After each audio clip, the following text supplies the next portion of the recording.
If you're looking for an investment in 2022-2023, you must consider buying a house in France.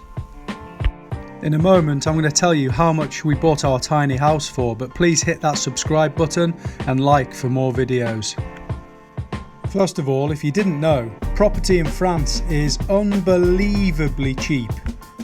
Our tiny house cost a tenth of the price we'd be paying in the UK for a similar property. And guess what the best bit is?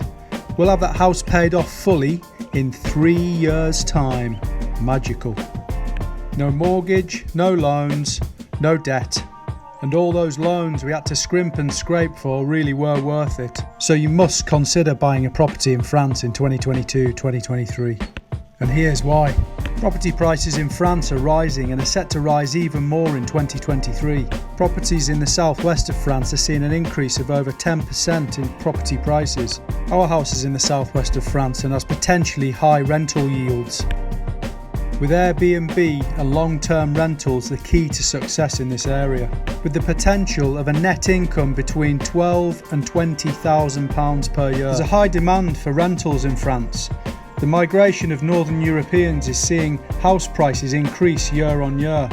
The next 10 years will definitely see a steady increase in rental prices and house prices. For example, in the Lot region, where our house is located, house prices have increased by 12% in the last quarter alone.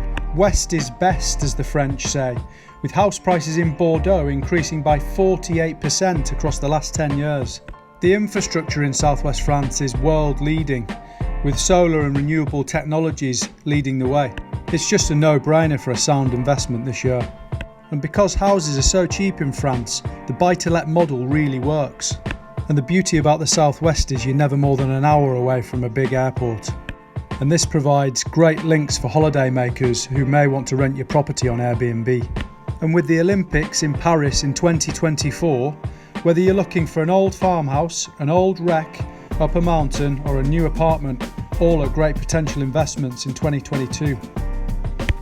So if owning a villa in the southwest of France really appeals to you, get looking on Rightmove now. And back to our property. Yes, I'm revealing the price. It was just £36,000 or $42,000 or euros. Alongside this, we only had notaire fees of £700. So, only £36,000 for the dream. Please like and subscribe this video and thanks for watching.